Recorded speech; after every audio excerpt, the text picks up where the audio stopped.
tu čia va šito... Trumpai ir aiškiai per kelis sakinius turi pasakyti, apie ką tas video ir kas jame kalbama, kokiai auditorijai tai priskirt. O video skanuoja Meta? Tai skanuoja viską.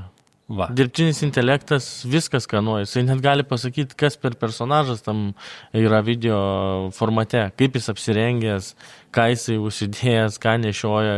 Dar netgi ir asmenybę gali nustatyti, naršys internete, pasakyti, kas toj laidoj. Ir plus galima taigi išsitraukti ir tekstą, kas kalbėjo, koks pašnekovas, viską transkribuoti. Jo balsą išskaityti, ar ne? Taip. Tai, Ir dar vietovė, kur buvo filmuota. Taip.